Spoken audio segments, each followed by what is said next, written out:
아멘. 금년도를 준비하면서 한 해의 목회를 설계를 하는 작년 정책협의회 때입니다. 올해가 특별한, 저 개인에게는 특별한 해가 되기 때문에 스스로의 목회를 돌아보는 그런 기회가 있었습니다. 왜 특별한 해라고 말씀드리는 거 하니 1978년 11월 달에 신학교 졸업반 때입니다. 그때 졸업시험을 앞두고 담임 전사로 파송을 받게 되었거든요. 그래서 78년 11월 달부터 제가 목회를 시작하게 됐습니다. 저 강원도 원주의 한 작은 시골교회에서 목회를 시작한 겁니다. 그러고 보니까 금년 2018년 이제 조금 있으면 11월 달이 되는데 그 2018년은 제가 목회를 시작한 지 만 40년이 되는 그런 해가 되더라고요. 뭐 어느 해라고 새로울 것은 없지만 10년 단위로 끊는다고 그러면 이제 40주년 넘기면 50주년은 없으니까 이제 끝이 나게 되는 겁니다. 이제 이게 목회 마무리에 대해서 신경을 쓰고 고민하는 시점이 됐구나, 그런 마음이 드니까 그동안 뭘 바라보면서 여기까지 왔나, 하나님께서 저를 통해서 교회를 섬기게 하시고 이루어가게 하시는 목표는 어떤 것이었나, 그런 것들을 생각을 해보게 됐습니다. 그러면서 생각해 보니까 가장 중요한 목표로 붙들고 왔던 것이 어떻게 건강한 교회를 이룰 수 있을까 하는 것이었다 하는 걸 깨닫게 됐습니다. 감사하게도 하나님께서 섬기는 목회의 현장에서 늘 복된 열매를 허락해 주셔서 하나님 앞에 뭐 내놓을 것은 별로 없지만 그러나 제 개인적으로는 차고도 넘치는 그런 은혜와 축복을 베풀어 주셨다 하는 사실을 깨닫고 감사한 마음이 들었습니다. 또 사실 목회의 기간이 얼마 남지 않았을 때 새로운 사역지 우리 창천교회를 맡겨주신 것 아닙니까? 그래서 이 사역지를 맡기신 하나님의 뜻을 헤아리게 될 때 여기서도 변함없이 추구해야 될 목표가 다른 일이 아니라 건강한 교회를 세워가는 일이다, 그런 확신이 들었습니다. 전통적으로 건강한 교회는 5개의 건강한 기둥 위에 세워지고 받쳐지게 됩니다. 그 5개의 기둥이 예배, 선교, 그리고 교육, 봉사, 교제, 이렇게 5가지거든요. 그래서 향후 5년 동안을 한 해에 한 주제씩 정해서 한 가지 세밀하게 살펴보면서 이 주제에 우리 교회, 우리 스스로의 모습을 한번 비추어 보면서 어떻게 더 건강한 교회를 우리가 이루어갈 수 있을까를 점검하고 노력해보자, 그런 마음의 작정을 품게 됐습니다. 그래서 그 첫 해가 되는 2018년도를 그 주제를 예배로 정하고 표어를 거룩한 옷을 입고 영광을 주님께, 이렇게 정하게 됐습니다. 여러분, 바른 예배란 거룩한 옷을 입고 영광을 주님께 돌리는 것이다, 그렇게 말씀하고 있기 때문이시죠. 그 2018년도에 가을 세일의 새벽 기도회, 이 가을 세일의 새벽 기도회는 제목이 영적 추수를 위한 세일의 새벽 기도회, 이렇게 정해져 있거든요. 그래서 이 영적 추수를 위한 세일의 새벽 기도이기 때문에 이 주제를 조금 더 깊이 살펴보며 정리해야 되겠다, 그런 기회를 이 세일의 기도회가 되게 해야 되겠다, 그렇게 생각하면서 이 세일의 새벽 기도회를 준비하게 됐습니다. 마침 마르바 던이라고 하는 신학자가 내가 알아야 할 모든 것은 창세기에서 배웠다, 이런 책을 썼습니다. 이 책의 내용은 창세기 1장부터 3장까지의 말씀을 살피면서 이 말씀이 예배에 초점을 맞춘 것이다 하는 것을 가르치는 내용의 책입니다. 그래서 이 책을 읽으면서 큰 도움을 받고 그 책의 내용을 중심으로 기도회를 준비하기로 그렇게 생각을 하고 정리를 하게 됐습니다. 특별히 이분이 강조하는 건 뭐냐면 성경의 주제가 하나님이시라는 것을 알아야 된다는 거예요. 여러분, 우리가 성경을 어떻게 읽고 있습니까? 성경을 읽을 때 우리의 자세가 어떤 겁니까? 이 말씀이 내 삶에 어떻게 적용이 될 수 있을까? 또 이 말씀이 나한테 가르치는 대로 살기 위해서 내가 어떻게 하는 게 옳을까? 이런 거 아닙니까? 심지어 어떤 경우에는 어떻게 해야 내 생각과 주장을 성경 말씀으로 뒷받침할 수 있을까? 자기 생각과 뜻은 있는데 하나님께서도 이 생각이시다, 이 뜻이다, 이렇게 하기 위해서 필요한 성경은 어떤 것일까? 그런 걸 생각하기도 하고, 어떻게 해야 성경 말씀이 내 마음에 만족을 주고 내 마음에 기쁨을 주고 내 마음에 위로를 줄 수 있을까? 이런 마음으로 성경을 읽기도 하는 겁니다. 왜냐하면 책이기 때문에 그래요. 사실 우리는 다른 책을 읽을 때도 그런 마음을 가지고 읽게 되거든요. 그렇지 않습니까? 어떤 책이 내 마음에 흡족하게 되고 내 마음에 위로를 주고 내 마음에 가려운 거, 알고 싶은 거, 이런 것들을 가르쳐주고 채워주고, 그러는 마음 때문에 책을 읽지 않습니까? 그런데 성경이라고 하는 책은 다른 일반 책과는 전혀 달라야 된다는 겁니다. 그렇게 다른 마음으로 읽어야 될 책이라는 거죠.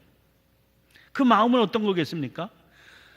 이 말씀에서 하나님께서 하시려는 것이 도대체 어떤 것이냐, 혹은 이 말씀에서 하나님께서 전하고 싶으신 내용이 어떤 것이냐, 그걸 알려고 하는 마음으로 읽어야 되는 책이 성경책이라는 겁니다. 이게 뭐가 다른가? 엄청난 관점의 전환이 다르다는 겁니다. 다른 책들은요, 자기 개선을 위해서 읽는 책입니다.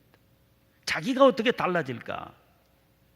그러나 성경책은 경배하기 위해서 읽어야 되는 책이라는 거죠.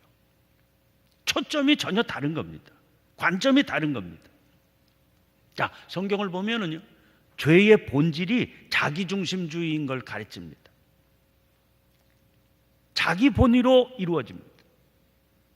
그래서 죄에 물든 우리는 자기중심적인 것으로 생각하고 판단하고 또 책을 읽어도 그게 무슨 큰 잘못이라고 여기지를 않습니다. 그런데 이 뿌리에 죄가 있다, 그렇게 성경이 가르치는 거거든요. 지금 우리가 살고 있는 세상은 자본주의가 아주 극대화된 사회입니다. 이런 세상에서 이 죄의 본성은 더 가속화됩니다. 그게 죄인지도 모르고 살게 됩니다.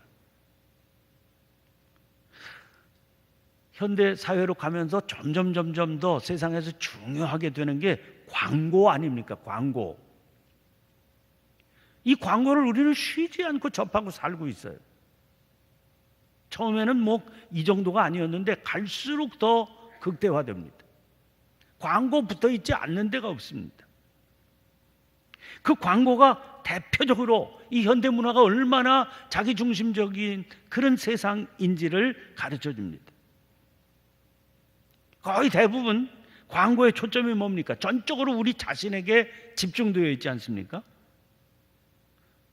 당신이 행복해지기 위해서는 이게 필요하다. 당신의 편안하고 안전한 삶을 위해서는 이게 꼭 필요하다. 인생을 좀 더 잘 관리하려면 당신 이것 가져야 된다. 이게 광고입니다. 다 설득하고 닥달하고, 그리고 당신 이걸 알아야 된다, 그렇게 강조하는 그런 내용으로 꽉 차 있죠. 이 힘이 얼마나 강한지요, 우리가 엄청난 각오를 하고 깨달음을 얻지 않으면 이 공격을 피해 갈 수가 없습니다. 요새 미니멀리즘 이런 게 있어요. 우리의 삶을 슬림화해야 된다. 그래서 지금 가지고 있는 것들을 어떻게든지 버려야 된다. 그래서 자기의 삶에 아주 정말 필요한 것들만 채우고 살아야 된다. 이런 생각들이 주장이 막 힘을 얻고 있습니다. 뭐 그렇게 그런 어떤 철학으로 자기의 삶을 그렇게 채워가지 않는다고 그래도요, 우리 이사 한번 해보면 알잖아요. 왜 이렇게 많아? 버릴 게 버려도 끝이 없습니다. 집집마다 다 그래요. 근데 그렇게 버렸는데도요, 새로 이사했잖아요. 또 버릴 게 나옵니다. 그런데 그렇게 버려서 새로운 집에 이사 가지요. 그리고 하는 일이 뭔가요? 필요한 거 사는 일입니다. 지금 가지고 있는 거 버려야 편안해진다, 그렇게 생각은 하고 살지만 유혹하는 광고를 탁 접하면 저게 필요한데, 그러면서 뭔가를 사게 되는 게 현실 아닙니까? 그런데 문제가 여기에서 그치지는 않습니다. 지금 그 광고가 이거 당신에게 꼭 필요한 거다 그렇게 강조하는 그걸 살려면, 아니 마음만 있다고 살 수 있나요? 필연적으로 요구되는 게 있죠.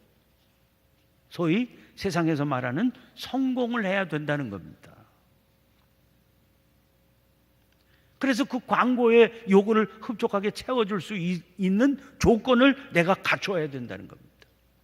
그런데 성공이라고 하는 게 완성이 있는 게 아니거든요. 이만큼 했으니까 됐다 이렇게 설 수 있는 게 아닙니다. 넘어지지 않기 위해서는 계속해서 달려가는 게 자전거 타기 아닙니까? 성공은 마치 자전거 타기와 같은 겁니다. 그래서 계속 버리면서 또 계속 채워가는 이것을 유지하기 위해서는 쓰면 안 되는 겁니다. 성공의 수레바퀴를 계속해서 돌려가야 되는 겁니다.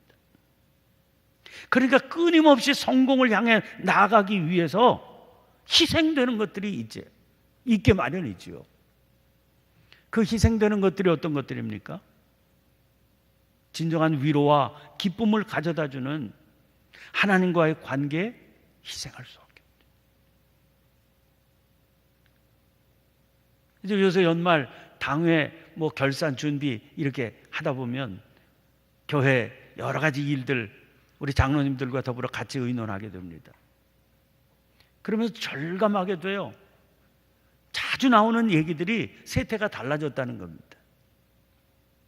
당신들 젊은 시절에는 집사 때, 권사 때 이렇게 교회 봉사하는 일 이런 거 아주 중요하게 생각하고 거기 시간을 많이 할애하고 그러는데, 요새 젊은 교인들이 그렇게 당신들 젊은 시절처럼 그렇게 교회를 섬기고 봉사하고 할 환경이 되지 못합니다. 남자 청장년 젊은이들 직장 생활 그전하고는 비교할 수 없이 혹독한 그런 환경에서 직장 생활을 하죠. 또 집안에 이렇게 가정을 돌보면서 있는 그런 젊은 여성들이 거의 없지 않습니까? 내외가 다 나가서 맞벌이를 해야 되니까 시간이 없습니다. 환경이 그렇게 되지를 못합니다. 그래서 교회에 봉사하고 섬기는 그런 일해야 될 요소들은 많이 있는데 그걸 할 사람이 없는 거죠. 요새 부흥회를 해도 낮 집회 못하는 그런 교회들이 굉장히 많이 있습니다. 민망하기 짝이 없을 정도로 모이기가 힘쓰니까. 연합회에서 지방에서 무슨 행사를 하는 거 모임이 잘 안 됩니다. 이게 다 뒷전으로 물러가게 되는 겁니다. 하나님과의 관계를 위해서 내가 붙들어야 될 것들이 희생할 수밖에 없습니다. 왜? 끊임없이 성공을 향해서 나아가야 되기 때문에 그렇죠. 그게 하나님과의 관계뿐이겠습니까? 가족이나 이웃과의 관계, 뒷전으로 밀려나기 십상입니다. 형제들 돌아보고 한번 밥이라도 한번 먹어야 되겠다. 말만 그렇게 하지 시간 내는 게 쉽지가 않죠. 친구들 만나는 거 쉽지 않습니다. 신학교 다닐 때 가깝게 지냈던 친구가 오랫동안 교민 목회를 했습니다. 그런데 귀국하고 싶다고 그래요. 그래서 너 왜 귀국하고 싶냐? 그렇게 물으니까 친구도 나이가 드니까 친구도 만나고 싶고 그렇다. 근데 정말 하나님께서 그 기도를 들어주셔서 귀국하게 했어요. 그래서 한국의 임지를 정했습니다. 얼굴, 코도 보기가 어려워요. 가까운 데 있는데. 아니, 친구 보고 싶어서 귀국하고 싶다고 그랬잖아. 막상 오니까 그렇게 안 되는 거죠. 시간이 없는 겁니다. 이런 영향권 아래 있으면서 자기가 자기 삶을 스스로 주관적으로 통제해 가는 거, 이끌고 가는 거, 이게 어렵습니다. 이런 구조 속에 들어가면 끌려다니면서 사는 거죠. 결국 자기 중심성에 갇혀 살게 되면 자기 소외만 가속되는 겁니다. 무슨 말이냐면 자기의 삶을 자기가 사는 게 아니라 무언가의 힘에 강압적으로 끌려다니면서 살게 된다는 거죠. 이게 자기 소외라는 겁니다. 자기 중심성, 죄가 역사하는 모습이 이렇게 되는 겁니다. 그런데도 우리의 삶은 이 자기 중심성을 벗어나지 못하고 사는 겁니다. 여러분, 이런 굴레에서 우리를 건져내 주는 게 뭡니까? 이게 구원의 삶이거든요. 근데 그 구원의 삶은 하나님의 말씀을 통해서 우리에게 옵니다. 하나님의 말씀은 우리에게 구원을 허락하시는 하나님의 통로가 되기 때문에 그렇습니다. 그래서요, 말씀을 튼튼히 붙들 때만 우리는 이 굴레를 벗어날 수 있는 힘을 공급받게 되는 겁니다. 그런데 그 말씀조차도 하나님 중심으로가 아니라 죄에 물든 자기 중심적으로 읽으려는 그런 경향이 문제가 되는 겁니다. 이걸 깨달아야 된다는 거죠. 자, 우리가 얼마나 자기 중심적인 그런 모습으로 하나님의 말씀을 받느냐 하는 시금석을, 대표적인 경우를 보여주는 게 오늘 본문 말씀이거든요. 주님께서 비유로 말씀하셨어요. 1절 보니까 항상 기도하고 낙심하지 말아야 할 것에 대한 비유다. 그렇게 설명을 하시면서 이 비유의 말씀을 주십니다. 거기 재판관이 등장을 해요. 하나님을 두려워하지 않고 사람을 무시하는, 그래서 불의하다, 주님께서 그렇게 규정하신 재판관입니다. 또 한 사람이 있어요. 자기 원수에 대한 원한을 풀고 싶은 과부입니다. 근데 아니, 그 사람을 무시하고 하나님을 두려워하지 않는 재판관인데, 아니, 과부가 자기 원한 풀고 싶다고 이 과부의 그 마음을 귀 기울여 들어주겠습니까? 그런 과부야 무시할 게 너무나 당연한 거죠. 그런데 이 억울한 과부가 자주 그를 찾아갑니다. 새벽이나 밤이나 가리지 않고 찾아갑니다. 가서 뭐라고 그러겠어요? 원한을 풀어달라고, 내 억울한 사정 들어달라고, 그렇게 매달리고 보채는 거죠. 얼마 가지 않아서 이 불의한 재판장이 결론을 내립니다. 내가 저 여자 원한을 풀어주지 않으면 주저앉지 않을 거야. 계속해서 이렇게 나를 괴롭게 하겠다. 이렇게 판단이 들은 겁니다. 내가 이 괴로움에서 벗어나려면 좀 얘기 들어주는 방법밖에 없다. 그 원한 풀어주는 길밖에 없겠다. 이렇게 생각을 했다는 겁니다. 자, 이게 비유의 내용이거든요. 너무나 알기가 쉽죠. 그런데 과연 문제는 주님의 이 말씀을 어떻게 받는 게 합당하게 받는 것일까 하는 겁니다. 시작되는 9절에 주님께서 이렇게 말씀하셔요. 항상 기도하고 낙심하지 말아야 할 것을 비유로 말씀하신 거다. 이렇게 말씀하시잖아요. 그러니까 이 말씀을 우리가 이렇게 받기가 쉽다는 겁니다. 하나님 앞에 우리가 기도하면서 나갈 때 낙심하지 말고 항상 기도하는데, 이 억울한 일을 당한 과부가 자기 억울한 사정 풀어달라고 불의한 재판장을 찾아가는 것처럼 하나님을 괴롭게 하면, 그러면 응답을 받을 수 있다. 이렇게 이 말씀을 받을 수 있다는 겁니다. 그러면 무슨 말이 됩니까? 하나님이 불의한 재판장 같은 분이시다. 그러니까 불의한 재판장이 자세를 돌이킬 수밖에 없도록 그렇게 기도하는 사람은 끈질기게 졸라대야 된다. 이렇게 기도해야 된다. 그렇게 받을 수 있잖아요. 근데 그렇게 받게 되는 그 하나님이 우리가 알고 있는 그런 하나님이시냐는 거예요. 우리가 알고 있는 하나님의 모습과 그 모습은 너무나 다른 모습 아니냐 하는 거예요. 그런데도 그렇게 말씀을 받게 된다면 그게 자기중심적인 말씀을 받는 자세입니다. 그렇게 되면 그 기도의 내용이 어떤 것이 됩니까? 하나님의 뜻과는 어긋나는 건데, 졸라대면 그러면 하나님께서도 들으신다, 이렇게 받게 되는 것 아니냐는 거예요. 이게 합당한 믿음이냐 하는 거예요. 그래서 이 본문 말씀을 다시 주목해서 보게 되는 겁니다. 오늘 본문 말씀에서 반복적으로 등장하면서 계속 강조하는 게 뭡니까?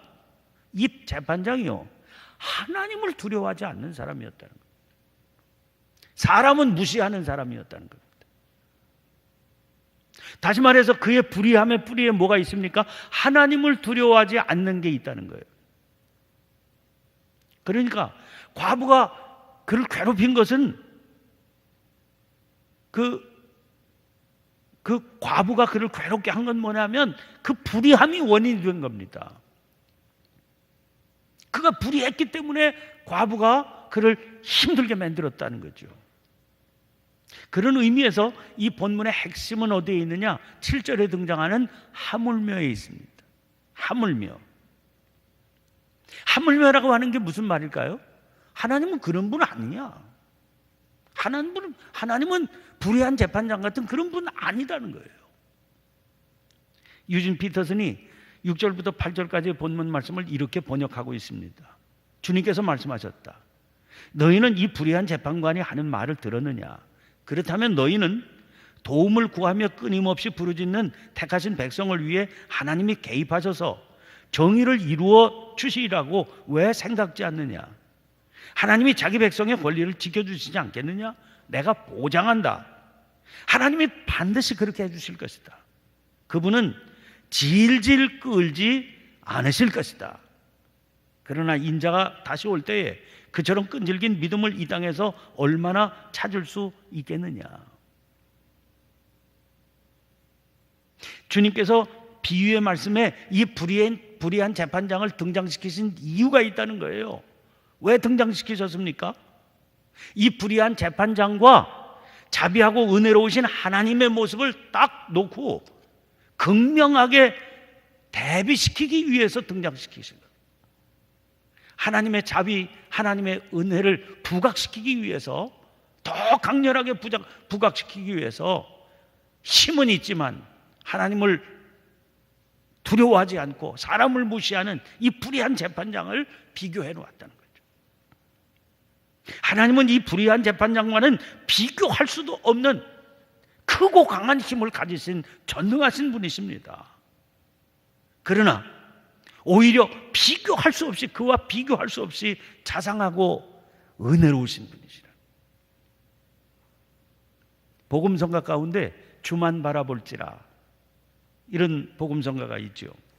그 가사가 이렇게 되어 있습니다. 하나님 사랑의 눈으로 너를 어느 때나 바라보시고, 하나님 인자한 귀로서 언제나 너에게 기울이시니, 어두움의 밝은 빛을 비춰주시고 너의 작은 신음에도 응답하시니, 너는 어느 곳에 있든지 주를 향하고 주만 바라볼지라. 그리고 이어지는 가사는 이렇게 되어 있습니다. 하나님께 찬양과 경배하는 자, 하나님의 선하심을 닮아가는 자, 너의 모든 것 창조하신 우리 주님이 너를 자녀 삼으셨네. 여러분, 주만 바라볼지라의 제목이, 근데 주만 바라보며 산다는 게 도대체 뭐겠습니까? 그 주님은 어떤 분이세요? 사랑의 눈으로 바라보시고 어느 때나 인자한 귀로서 언제나 기울이시는 분이세요. 그러니까 그 주님을 바라보며 사는 사람은 어떻게 하며 살겠습니까? 하나님께 찬양과 경배, 하나님의 선하심을 닮아가는 자로 산다는 거예요. 하나님께서 그 선하심으로 우리를 자녀 삼으신 그 사실을 잊지 않고 살아간다는 겁니다. 불의한 재판장과는요, 비교 자체가 되지 않아요. 말할 수 없이 전능하신 분이십니다. 그런데 비교 자체가 되지 않게 자비롭고 은혜로우시거든요. 그러니까 그를 향해서 나아가는 우리는 저 불의한 재판장이 내 얘기 들어주지 않을 거야. 그러니까 들어줄 때 끝까지 매달려야 돼. 이런 마음 가질 필요 없어요. 왜 그런 마음을 갖습니까? 그러니까 그분을 향해서 나아갈 때 잘 가져야 될 유일한 마음은 찬양과 경배의 마음뿐이에요. 예배하는 자로 나아가는 겁니다. 우리가 기도를 멈추지 말아야 되고 또 멈추지 않는 것은 바로 그 이유 때문이라는 거예요. 들어주시지 않으리라 그런 생각 때문이 아니고, 하나님은 나아가기만 하면, 하나님을 귀찮게 해드려서 우리 입맛대로 그를 움직이려고 하는 그런 마음 때문이 아니고요. 하나님은 전능하신 하나님, 자비로우신 하나님, 은혜로우신 하나님은 사실 우리가 그 앞으로 나아가기 전부터도 우리 마음을 이미 알고 계세요. 우리 삶의 실상을 너무나 잘 알고 계세요. 그래서 나아가기만 하면 응답하실 모든 준비를 다 갖추고 계세요. 아니, 이런 하나님이신데 그분 앞으로 나아가는 우리가 안 들어주면 어떻게 하나, 그런 마음으로 나가야 될 이유가 뭐가 있습니까? 찬양과 경배를 가지고 하나님 앞에 영광을 돌리면서 그를 높이고 예배하는 마음으로 나아갈, 그분의 마음 돌려놓으려고 애쓸 이유가 없습니다.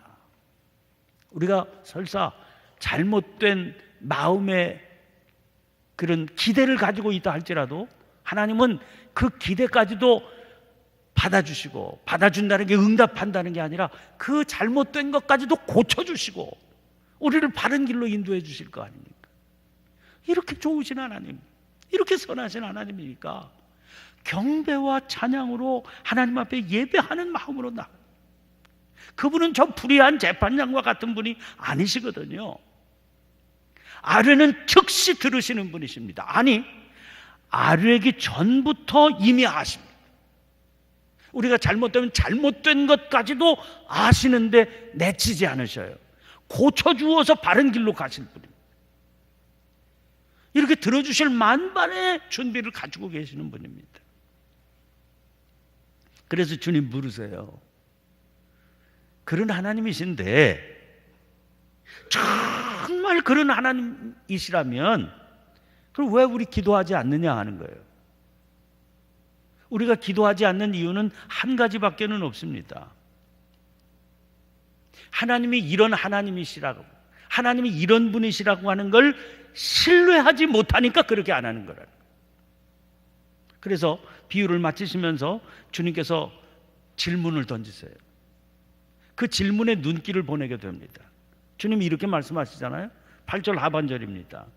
그러나 인자가 올 때에 세상에서 믿음을 보겠느냐 하시니라. 주님께서 물으세요. 하나님은 이런 하나님이시다. 근데 문제는 인자가 올 때에 세상에서 이런 문제에 대한 믿음의 자세를 볼 수가 있겠느냐, 그렇게 물으시는 거예요. 주님께서 여기에 말씀하신 믿음이란 어떤 믿음을 말하는 거겠습니까? 하나님은 작은 신음에도 귀를 기울이죠. 인자한 눈으로 우리를 바라보죠. 아뢰기 전부터도 우리의 사정을 아죠. 그래서 기도하기만 하면 하나님께서 내게 응답해 주셔. 이 믿음. 그래서 나는 기도하기가 기뻐. 하나님 앞에 나아가는 게 기뻐. 하나님 앞에 나아갈 때 무슨 구구한 얘기, 하나님 앞에 찬양과 경배를 드리고 예배하고 싶어. 이런 믿음, 이런 믿음을 볼 수 있겠느냐. 이 믿음이 있으면 그는 염려하지 않고 걱정하지 않고 주님을 찬양하며 경배를 드릴 수 있지 않겠습니까? 예배 드리는 삶을 살지 않겠습니까? 자, 이제 내일부터 살펴보게 될 창세기 1장부터 3장까지의 창조 이야기는 바로 이 역사를 설명하며 우리를 예배 자리로 인도하는 말씀이 됩니다. 참 신기해요. 성경은요, 성경을 딱 펼치면 첫 부분이 창세기고 창세기의 첫 부분이 1장 1절부터 시작되는 말씀 아닙니까? 우리가 얼마나 완악하고 얼마나 어리석은지 성경은 성경의 내용을 설명하기 전에 이 내용부터 설명하는 거예요. 예배하는 자로 이 말씀을 받아라. 찬양과 경배를 드리며 하나님 만날 준비를 해라. 여러분, 말씀으로 거룩한 옷을 입고 영광을 주님께 돌리며 감사한 마음으로 주님의 성호를 찬양하는 가운데 감사의 기적을 누리는 복된 기간이 되시기를 주님의 이름으로 간절히 축원을 드립니다. 사모함으로 새 일회를 지날 수 있는 저와 여러분의 삶이 되시기를 간절히 축원을 드립니다. 이제 계속해서 말씀을 마치면 여러분 기도하시게 될 텐데, 묵상으로 기도하실 분들은 소예배실을 찾아가시면 되겠습니다. 우리 함께 기도하겠습니다. 사랑이 많으신 아버지 하나님, 은혜를 감사합니다. 영적 추수를 위한 새일의 새벽 기도회를 금년도에도 시작합니다. 특별히 거룩한 옷을 입고 영광을 주님께 돌리기를 소원하는 마음으로 예배에 초점을 삼고 2018년을 달려왔는데, 이런 우리들의 삶의 발걸음을 다시 한번 점검하기 위한 새일의 새벽 기도회가 되게 하여 주옵소서. 저희들의 마음이 살아계신 하나님을 얼마나 바르게 알고 있는지 말씀을 통해서 점검하게 하시고, 그 하나님 앞에 나아가는 저희들의 자세가 진정 찬양과 경배로 예배하는 자세가 되게 해 주시옵소서. 그런 모습이 거룩한 옷을 입는 모습이 되어서 영광을 주님께 온전히 돌려드리며 성도의 삶을, 교회의 모습을 건강하게 채워가는 든든한 기둥이 되게 해 주시옵소서. 새벽마다 기도하는 주의 백성들을 주께서 외면치 아니하시고 눈여겨 바라보시며 가장 필요한 것을 가장 필요한 때에 가장 필요하게 채워주시고 역사해 주시고 또 돌보아 주셔서 저희들의 삶을 온전케 하시고 강건케 하시고 복되게 해 주실 줄로 믿고 나아가는 새벽의 제단 되게 해 주시옵소서. 예수님의 이름으로 간절히 기도하옵나이다. 아멘. 하늘에